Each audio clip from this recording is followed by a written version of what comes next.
الحمد لله رب العالمين وبه استعين واشهد ان لا اله الا الله وحده لا شريك له واشهد ان محمدا عبده ورسوله اما بعد قال شيخ الاسلام محمد بن عبد الوهاب رحمه الله ودليل الاستعاذة قوله تعالى قل اعوذ برب الفلق وقل اعوذ برب الناس۔ گرامی قدر مشاہدین، جیسا کہ آپ جانتے ہیں شیخ الاسلام محمد بن عبد الوہاب رحمہ اللہ کی کتاب ثلاثۃ الاصول یا الاصول الثلاثہ کو ہم دھیرے دھیرے پڑھ رہے ہیں، سمجھ رہے ہیں اور ان کے بارے میں دروس کا یہ سلسلہ ہے۔ اس میں ہم اس مضمون کو کئی دنوں سے بیان کر رہے ہیں کہ ہر عبادت کا حقدار صرف اللہ تعالی ہے اور بعض عبادتیں بطور مثال بیان کی گئی ہیں۔ پچھلے درس میں استعانت کا بیان ہوا تھا کہ مدد اللہ ہی سے طلب کیا جانا چاہیے، اور اگر جس طرح سے اللہ سے مدد طلب کیا جانا چاہیے اگر کوئی غیر سے مدد طلب کرتا ہے تو شرک ہوگا۔ اس کی پوری تفصیل کی گئی تھی کہ کتنی قسمیں استعانت کی بنتی ہیں۔ آج اسی طرح دوسری عبادت ہے جس کا نام ہے استعاذہ۔ استعاذہ کے معنی اردو میں ہم کہہ دیتے ہیں پناہ طلب کرنا۔ اصل میں اگر ہم کسی چیز سے خوف زدہ ہیں، ڈر رہے ہیں، اور اس ڈر سے بچنے کے لیے کہ کوئی شخص اس خوف والی چیز سے، اس ڈراؤنی چیز سے ہماری حفاظت کرے، ہمیں بچا لے، اور ہم اس سے کہتے ہیں کہ اس خوفناک چیز سے ہمیں بچا لو، تو یہی ہوتا ہے استعاذہ، یعنی کسی کی پناہ ڈھونڈنا، کسی کی حمایت میں چلے جانا، کسی کے تحفظ میں چلے جانا، یہ استعاذہ کہلاتا ہے۔ الف سین تے اس میں بھی ہے طلب کا معنی، طلب العوض، پناہ ڈھونڈنا، تحفظ تلاش کرنا، کسی کی قلعہ بند ہو جانا۔ اس طرح بھی آپ کہہ سکتے ہیں کہ جیسے آدمی قلعہ بند ہو جاتا ہے قلعہ کے اندر، اور اس طرح سے وہ محفوظ ہو جاتا ہے، یہ استعاذہ کا معنی ہے۔ جس طرح سے ہم نے آپ کو بتایا تھا کہ شیخ محمد بن عثیمین رحمہ اللہ نے استعانت کے بارے میں بڑی تفصیل سے اس کے انواع کو ذکر کیا ہے، اور اس کی وجہ سے اس کا مضمون بہت واضح سمجھ میں آتا ہے۔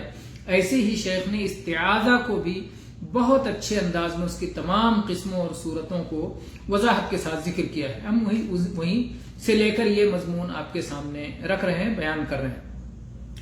شیخ فرماتے ہیں والاستعاذۃ انواع، اور استعاذہ کی کئی قسمیں ہیں، پناہ طلبی کی کئی صورتیں ہیں۔ پہلی صورت یہ ہے کہ آدمی اللہ تعالی سے پناہ طلب کرے یا اللہ تعالی کی پناہ طلب کرے۔ اردو میں تھوڑا سا سے اور کی، اور چونکہ عربی میں اس کے لیے دو لفظ ہے، الاستعاذۃ بہ اور الاستعاذۃ منہ، اور اردو میں با اور من دونوں کے لیے سے کا لفظ ہی استعمال ہوتا ہے، لیکن اہل علم نے یہ باریکی نکالی ہے کہ الاستعاذۃ بہ فلاں کی پناہ تلاش کرنا، اور استعاذۃ منہ فلاں سے پناہ طلب کرنا۔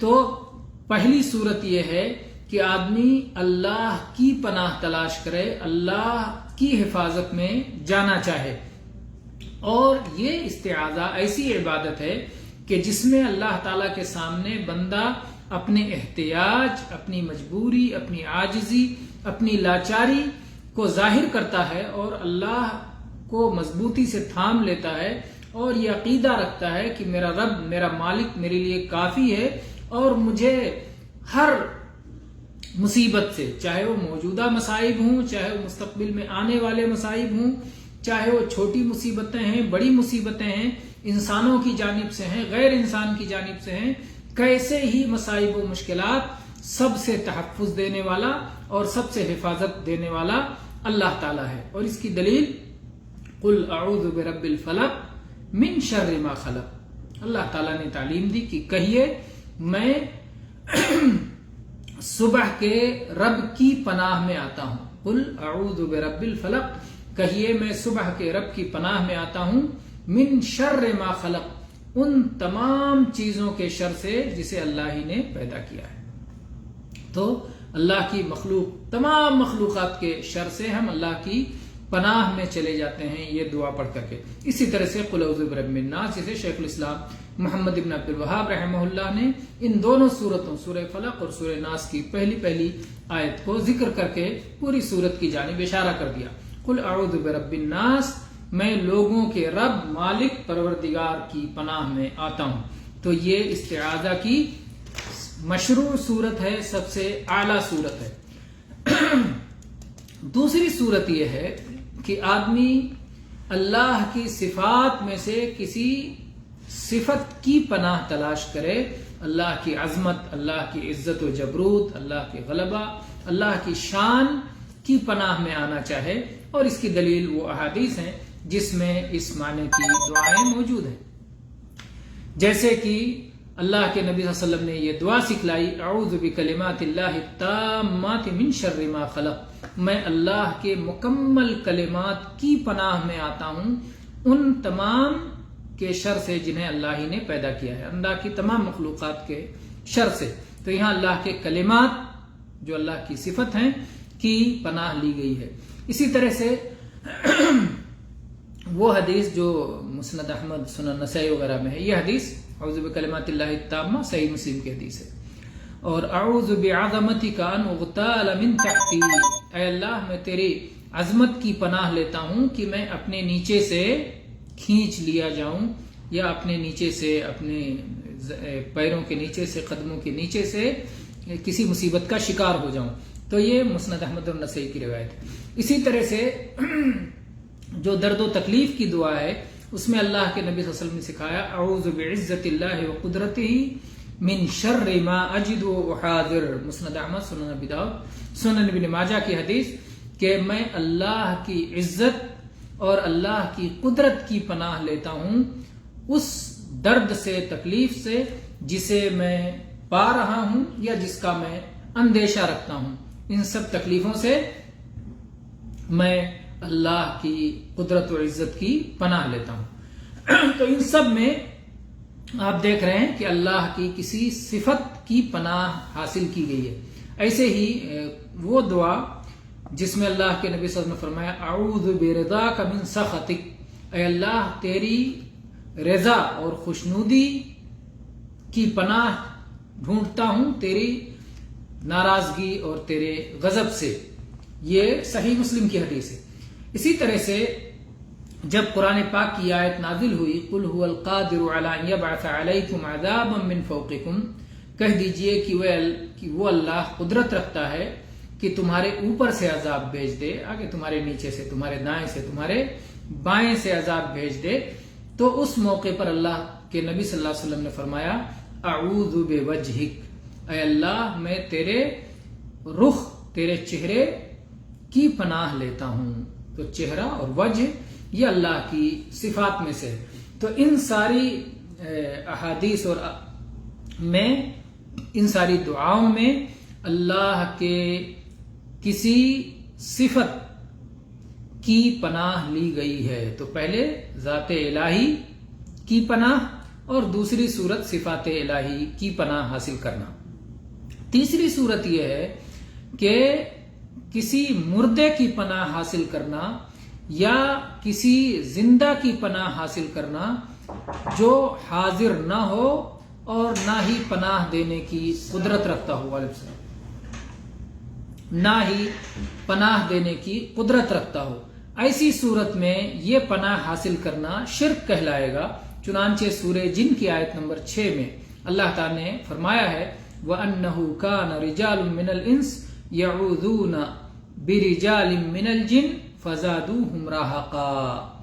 کچھ انسانوں میں سے افراد، انسانوں کے بعض افراد جنوں کے بعض افراد کی پناہ تلاش کیا کرتے تھے، تو اس بنا پر جنوں کا گھمنڈ اور غرور اور بڑھ گیا.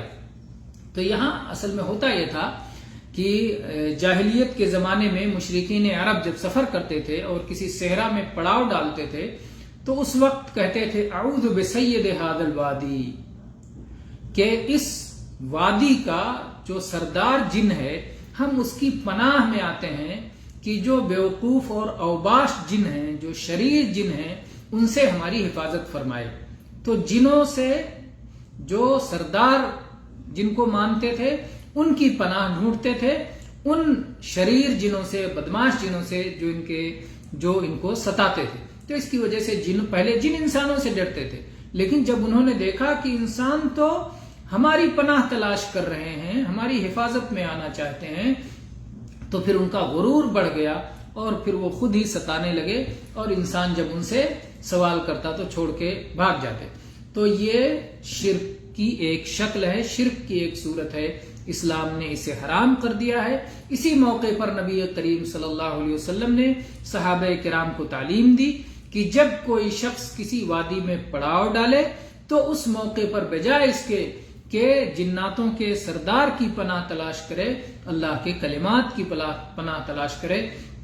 جیسا کہ نبی صلی اللہ علیہ وسلم کی حدیث ہے، آپ نے فرمایا کہ اگر کوئی شخص کہیں پڑاؤ ڈالتا ہے اور اس موقع پر یہ دعا پڑھ لیتا ہے، اعوذ بکلمات اللہ التامات من شر ما خلق، اعوذ بکلمات اللہ التامات من شر ما خلق، اگر یہ دعا پڑھ لیتا ہے کہ میں اللہ کے مکمل کلمات کی پناہ میں آتا ہوں اس کے مخلوقات کی شر سے، تو اس پڑاؤ سے جب تک وہ ہٹ نہیں جاتا تب تک کوئی چیز اسے ضرر نہیں پہنچا سکتی، نقصان نہیں پہنچا سکتی۔ تو یہ نبی صلی اللہ علیہ وسلم نے شرکیہ استعاذہ کو ختم کر کے توحید والا استعاذہ انہیں سکھلایا۔ تو یہ استعاذہ کی تیسری صورت ہے۔ استعاذہ کی چوتھی صورت یہ ہے کہ اگر کوئی انسان، کوئی بشر یا کوئی جگہ انسان کو پناہ دے سکتی ہے تو ایسی جگہوں میں پناہ لینا، ایسی جگہوں میں چھپنا، ایسے انسان کی حمایت اور تحفظ میں چلے جانا یہ جائز ہے، اور اس کے دلائل ہیں، قرآن و حدیث میں اس کے دلائل ہیں۔ چنانچہ فتنوں کے مسئلے میں جو حدیث آئی ہے اس میں نبی صلی اللہ علیہ وسلم کا یہ قول موجود ہے کہ من تشرف لها تستشرف ومن وجد ملجأ او معادا فلیعوذ به، کہ جو آدمی فتنوں میں اپنی گردن اٹھائے گا تو فتنہ بھی اس کی طرف اپنی گردن اٹھائے گا، گویا وہ فتنے میں چلا جائے گا۔ فتنے میں اگر کوئی آدمی فتنے کو جھانکنے کی کوشش بھی کیا تو فتنے میں پڑ جائے گا۔ اس لیے آدمی کو کوئی ٹھکانہ ڈھونڈ کر کے اور کوئی پناہ گاہ ڈھونڈ کر کے فتنے سے دور ہو جانا چاہیے۔ اس پناہ گاہ کی تفصیل بعض احادیث میں آئی ہے، جیسا کہ شیخ ابن عثیمین رحمہ اللہ ذکر کرتے ہیں کہ متفق علیہ حدیث یہ ہے، اور صحیح مسلم میں اس کی تفصیل آئی ہے، فَمَنْ كَانَ لَهُ إِبِلٌ فَلْيَلْحَقْ بِإِبِلِهِ، کہ اگر کسی کے پاس اونٹ ہیں تو اپنے اونٹوں میں چلا جائے۔ یعنی جب جنگ شروع ہو جائے، مسلمانوں کے درمیان فتنے شروع ہو جائیں، تو بجائے اس کے کہ آدمی کسی ایک فریق کا ساتھ دے، دونوں کو چھوڑ کر کے، کیونکہ وہ مسلمانوں کی باہمی جنگ ہے، دونوں کو چھوڑ کر کے آدمی چلا جائے، بدو بن جائے، اپنے گاؤں دیہات میں جہاں اس کے اپنے اونٹ ہیں، جہاں اس کے اپنے مویشی ہیں، اس میں چلا جائے اور ان سب فتنوں سے اپنے آپ کو دور کر لے۔